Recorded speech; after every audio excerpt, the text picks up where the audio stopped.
भारत पाकिस्तान के बीच तनाव आज चरम पर है। दोनों देशों के बीच युद्ध की स्थितियां बन चुकी हैं। पहलगाम में निर्दोष नागरिकों की क्रूर हत्या से समूचे भारत में आक्रोश व्याप्त है। पाकिस्तान द्वारा युद्ध थोपने की स्थिति में नागरिकों की सुरक्षा अत्यंत ही आवश्यक हो जाती है। ऐसे में नागरिकों की सुरक्षा के लिए बनाया गया नागरिक सुरक्षा विभाग पूरी तरह से सक्रिय हो गया। नागरिक सुरक्षा विभाग ने कंट्रोल रूम बना हमले से बचाव का प्रशिक्षण अपने वार्डों को दिया है। इसके साथ ही आम जनमानस से भी पैनिक न होने और आपातकाल की स्थिति में नागरिक सुरक्षा के सहयोग से बचाव में मदद ली जा सकती है। नागरिक सुरक्षा के नियंत्रण कक्ष के फोन 052226272425 पर मदद की गुहार लगाई जा सकती है।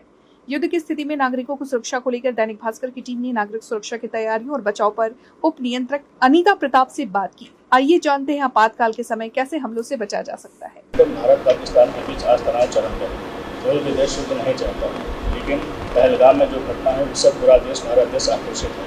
ऐसे समय में हवाई हमला या युद्ध की संभावनाएं सामने है। सिविल डिफेंस कितना तैयार है, क्या तैयारियां हैं? ऐसा है, ये हमारा जो सिविल डिफेंस विभाग है, नागरिक सुरक्षा विभाग, ये युद्ध के लिए ही बना है और हमारी निरंतर ट्रेनिंग चलती रहती है और इसमें हमारे लोग ट्रेन भी होते रहते हैं। और इस समय भी हमें 7 तारीख को एक मॉक करने का निर्देश प्राप्त हुआ है भारत सरकार और हमारे निदेशालय और आदरणीय जिलाधिकारी महोदय के माध्यम से। हम लोग उसकी तरह आज पूरे दिन हम लोग उसकी तैयारी में ही रहे हैं। जैसे कि आप देख रहे हैं, हमारे पास ये मेमोरा एयरफोर्स स्टेशन से हमारी एनी नॉन एक्शन लाइन जुड़ी हुई है। यहाँ से अगर कोई सूचना प्राप्त होती है,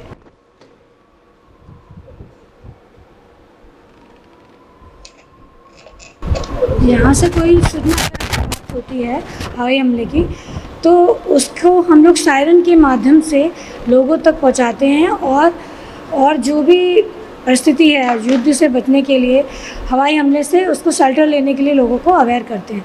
तो वो होता है, सबसे पहले जो हमें अगर सूचना मिलती है तो हम देते हैं एयर रेड मैसेज रेड, यानी हवाई हमले का लाल संकेत। उसमें हमारा सायरन 2 मिनट तक बजेगा, ऊंची नीची आवाज़ में बजेगा। वो संकेत होता है कि आपको तुरंत शरण ले लेनी है। शेल्टर के हम लोग ट्रेनिंग में बताते हैं कि किस तरह से आपको शेल्टर लेना है, शरण लेनी है, किस तरह से आप अपने आप को जो भी ये जो बमबारी हो रही है उससे अपने आप को सुरक्षित करना है। ये सब ट्रेनिंग में उनको बताया जाता है, आम जनमानस को, बच्चों को, स्कूल के बच्चों को। और उसके बाद उस लाल संकेत का एक कैंसिल क्वेश्चन होता है। जब बमबारी बंद हो जाती है, बॉम्बर्स चले जाते हैं, हवाई हमले का संकेत टल जाता है, तो वो होता है हवाई हमले का हरा संकेत। उसमें भी हमारा सायरन 2 मिनट तक लगातार बजेगा। वो होता है लाल संकेत का कैंसिल क्वेश्चन। तो ये इस माध्यम से, सायरन के माध्यम से हम लोगों को जागरूक करते हैं। हमारे यहाँ 2 तरह के सायरन होते हैं। एक इलेक्ट्रिक सायरन है, ये जो भी हमारे शहर के संवेदनशील क्षेत्र होते हैं वहाँ पर इनको लगाया जाता है। और इसके बाद होता है, हम अपने डिवीज़न में, अपने प्रखंडीय क्षेत्रों में, नागरिक सुरक्षा के जो प्रखंडीय क्षेत्र हैं उसमें हम अपने हाथ से चलाए जाने वाले सायरन लोगों को, अपने वार्डन्स को देते हैं कि वो कभी इस तरह की परिस्थिति आती है तो वो, और उसको ट्रेनिंग भी होती है तो वो लोगों को अवेयर करते हैं। और फिलहाल अभी हमारे पास 17 हाथ से चलाए जाने वाले ये हैंड सायरन है और इलेक्ट्रिक सायरन अभी 2 हैं, और बाकी जो अलग अलग प्रतिष्ठानों में लगे हैं, जो सेंसिटिव स्थानों में लगे हैं, वो भी अभी दुरुस्त कराए जा रहे हैं वर्तमान परिस्थितियों को देखते हुए। के अलावा ऐसे कितने संकेत हैं जिनकी सहायता से ये पहचाना जा सकता है कि अब जो हवाई हमला होने वाला है, कैंसिल हो गया है, या अलर्ट की स्थिति में रहे, तो जनता कैसे अलर्ट की स्थिति में रहे? देखिए, ये मेन तो सायरन ही एक माध्यम है हमारा, जिससे हम लोगों को अवेयर करते हैं, लोगों को जागरूक कर सकते हैं। सायरन क्योंकि ध्वनि कितने दूर तक जाती है? ये लगभग ये जाएगी 4 से 5 किलोमीटर तक जाएगी हैंड सायरन से। इलेक्ट्रिक सायरन का तो काफ़ी लंबी रेंज होती है। और अभी अब जो वर्तमान परिस्थितियों को देखते हैं उनको दुरुस्त कराया जा रहा है और जल्दी हम उसको ठीक करा लेंगे और उसके लिए प्रयासरत भी हैं। और आज जिलाधिकारी महोदय ने भी इसमें आश्वासन दिया है और सारे अधिकारी जो भी हैं इसमें जिम्मेदार वो इसको लेके काफ़ी जागरूक हैं। नागरिक सुरक्षा में किस तरह की ट्रेनिंग दी जाएगी, वो शिक्षण दिया जाएगा कि आम नागरिकों को कैसे वो प्रोटेक्ट करेगा? देखिए, नागरिक सुरक्षा का काम ही है लोगों हवाई हमले से लोगों को उससे होने वाले नुकसान से बचाना। तो उसके लिए हम लोग लगातार ट्रेनिंग चलाते हैं, लोगों का मनोबल बना रहे, प्रोटेक्शन चालू रहे, लोगों में भय का माहौल ना हो और वो किसी भी परिस्थिति में अगर हवाई हमला की संभावना है या इस तरह की बात भी है तो लोगों में एक पैनिक ना क्रिएट हो। तो लोगों का मनोबल भी बढ़ाया जाता है। अगर कोई व्यक्ति ट्रेंड होता है तो वो पूरे मनोबल के साथ अपने देश के, अपने समाज, अपने परिवार और स्वयं के लिए जिम्मेदार होता है। तो इसलिए बराबर ट्रेनिंग चलती रहती है और अब हम और भी तेज़ी से इस ट्रेनिंग की प्रक्रिया को चलाएंगे और प्रतिष्ठानों में, स्कूल, कॉलेजेस में, यहाँ तक कि गली मोहल्लों में जनमानस को ज़्यादा से ज़्यादा अवेयर करेंगे। और लोगों ने भी जो भी परिस्थिति उभर के आई है उसको देख के लोगों ने काफ़ी उत्सुकता जताई है सिविल डिफेंस की तरफ। तो ये एक अच्छा संकेत है कि सिविल डिफेंस को लोग समझ रहे हैं और ज़्यादा से ज़्यादा प्रशिक्षण के लिए हम लोगों को इसमें आह्वान करेंगे। स्कूल कॉलेजेस के जो लोग हैं और भी जो भी जिम्मेदार पर्सन है उनको हम कहेंगे कि ज़्यादा से ज़्यादा लोगों को इसमें ट्रेन करिए और हमारी पूरी टीम पूरी तरह से मुस्तैद है कि सिविल डिफेंस की मोटी मोटी जानकारी, जो आधारभूत जानकारी वो उनको दी जाए ताकि वो किसी भी प्रकार की परिस्थितियों से अपने आप को बचा सके, लोगों को बचा सके और पैनिक क्रिएट ना हो। आम जनमानस की स्थिति में अपने आप को कैसे बचाएं?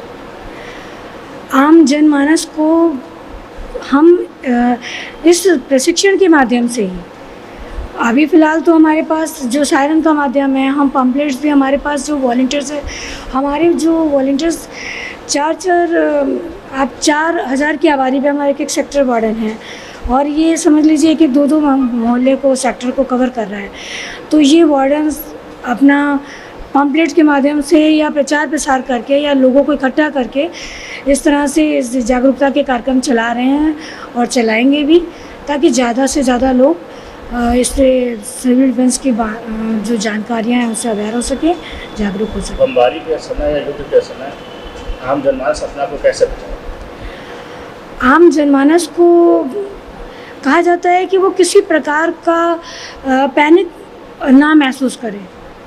ये एक ऐसी स्थिति है, हमको अपने देश के लिए खड़ा होना है पूरी हिम्मत के साथ, पूरे आत्मविश्वास के साथ। आम जनमानस अपने आप को कैसे सुरक्षित करें? देखिए, इसके लिए तो हम लोगों को कहेंगे कि अगर किसी प्रकार का उनको सायरन के माध्यम से सूचना मिलती है तो सबसे पहले वो जहाँ हैं अपने आप को एक सुरक्षित स्थान पर, जैसे अगर वो कहीं पर किसी मॉल में हैं तो वो एक सेफ जोन में रहें। टेबल के, अगर टेबल है आसपास तो टेबल के नीचे चले जाएं और अगर सड़क पर हैं तो सड़क के किनारे अपने वाहन को खड़ा करके सड़क के किनारे लेट जाएं। अपने हाथ को जैसे लाल संकेत मिल रहा है अगर सिविल, तो उसका मतलब हमला हो रहा है। अब वो तुरंत अपने कान ज़मीन पे लेट जाएं, पेट के बल, सीने के बल, सीने को थोड़ा ऊंचा रखेंगे और अपने हाथ से दोनों कानों को बंद कर लेंगे, सीने को थोड़ा ऊंचा रखेंगे और मुंह पर दांतों के बीच एक रुमाल या कोई भी मोटा कपड़ा रखेंगे ताकि अगर कोई धमाका होता है तो उससे उनके जो एक सेंसिटिव ऑर्गन्स हैं वो डैमेज ना हो। घर में हैं तो शीशे के सामने, खिड़कियों के सामने, दरवाज़ों के सामने ना खड़े हों, शेल्टर ना लें, ऐसी जगह शेल्टर ना लें क्योंकि वो शीशे अगर टूटेंगे तो वो छोटे छोटे स्प्लिंटर्स का काम करेंगे, वो उनके शरीर में छर्रे की तरह चुभेंगे और उसको घायल कर देंगे। तो जो लोग तो मंजिला इमारतों में रहते हैं उनके लिए क्या प्रिकॉशन है? अगर उनके लिए अगर कुछ इस तरह की उस बिल्डिंग में व्यवस्था है कि सायरन की आवाज़ हुई है तो वो अगर जहाँ पर भी हैं, देखिए भागा दौड़ी ना करें। वो जहाँ भी हैं, अगर जैसे दरवाजे का कोना है तो दरवाजे के कोने में खड़े हो सकते हैं और अगर सीढ़ियों के पास हैं तो सीढ़ी के ऊपर भागेंगे नहीं, सीढ़ी के नीचे का स्थान भी सुरक्षित रहता है, भाग दौड़ ना करें। और अगर कहीं कमरा है उनका तो कमरे में ऐसे पलंग है टेबल है तो उसके नीचे भी, क्योंकि अगर बिल्डिंग गिरेगी, अगर डैमेज होता है बॉम्बर्स से, अगर बॉम्बिंग होती है तो उसके वो टेबल के नीचे भी अपने आप को सुरक्षित, ये सीधा अटैक उनके ऊपर नहीं होगा, वो उसके नीचे भी बच सकते हैं अगर घरों में भी हैं तो। और इसके अलावा सड़क पर अगर गाड़ियों पर हैं तो अपनी गाड़ी को बंद करके सड़क के किनारे वो अपना शेल्टर ले लें, ढलान पे अपना कहीं शेल्टर ले लें। गड्ढा अगर मिल जाए तो बहुत अच्छी बात है, गड्ढे में चले जाएं। अगर कहीं मॉल में हैं, अगर आपका मेट्रो में है तो वहाँ पर भी अगर आपका जो निचला स्थान है वहाँ पर वो शरण ले लें। आम जनमानस नागरिक सुरक्षा से कैसे मदद की अपील कर सकता है, कैसे मांग कर सकता है? हमारे वॉलंटियर्स ट्रेंड है और उनको पूरी ट्रेनिंग दी जाती है कि उनको फायर के विषय में भी जानकारी जाती है। अगर आग लग जाती है, आग की तो घटनाएं तो बहुत होंगी, अगर बमबारी होती है तो उनको ट्रेनिंग दी जाती है फायर की कि वो किस तरह से आग को छोटे स्वरूप में ही बुझा दें। अगर और इसके बाद जो घायल होते हैं उसके लिए भी उनको ट्रेनिंग होती है कि किस तरह से घायल को फर्स्ट एड की अलग अलग जो चोट होंगी, जो भी स्थिति होगी वो फर्स्ट एड देके उनको ठीक करेंगे। बचाव के आपातकालीन तरीके हैं कि तुरंत वहाँ पर संसाधन उपलब्ध नहीं होंगे, हमारे पास जो भी सीमित संसाधन उपलब्ध हैं उसी के माध्यम से वो उनको ट्रेनिंग जो दी गई है बचाव के तरीक़ों से ही उनको सुरक्षित स्थानों पे ले जाएंगे, या जो घायल हैं उनको एम्बुलेंस पे या जो भी हमारे ट्रीटमेंट के जो कैजुअल्टी कलेक्शन पॉइंट है वहाँ पर ले जाएंगे, वहाँ उनको सुरक्षित तरीके से उनका उपचार किया जाएगा, या जो भी आवश्यकता होगी उनको वहाँ सहायता उपलब्ध कराई जाएगी। इसके अलावा हमारे वार्डन्स को हर तरह की ट्रेनिंग दी जाती है। जैसे लोग बेघर बार हो जाते हैं तो उसमें भी उनको किस तरह से हमारे वेलफेयर सर्विस है उसके माध्यम से उनको तुरंत सहायता पहुंचाने का प्रयास किया। विभिन्न सेवाएं हमारी नागरिक सुरक्षा की जो वहाँ पर तुरंत एक्टिव हो जाती हैं और कार्य करती हैं। क्या ऐसा कोई नंबर है जिसके माध्यम से आगे सबकी बात सामने रख सकता हूँ नागरिक सुरक्षा? देखिए, सबसे पहले तो हमारे नागरिक सुरक्षा के जो वॉलंटियर्स हैं, हमारे ग्रुप बने हुए हैं, और हमारी नागरिक सुरक्षा के हमारे डीएम साहब का कंट्रोल रूम है, उसको भी हम लोग कंट्रोल रूम का नंबर हम अभी प्रचारित कर देंगे वो, और हमारा अपना कंट्रोल रूम भी है, वहाँ पर भी उन नंबरों को भी इस्तेमाल किया जा सकता है, या हमारे जो भी वॉलंटियर्स उपलब्ध हैं वो तुरंत वहाँ पे सहायता कार्य करेंगे।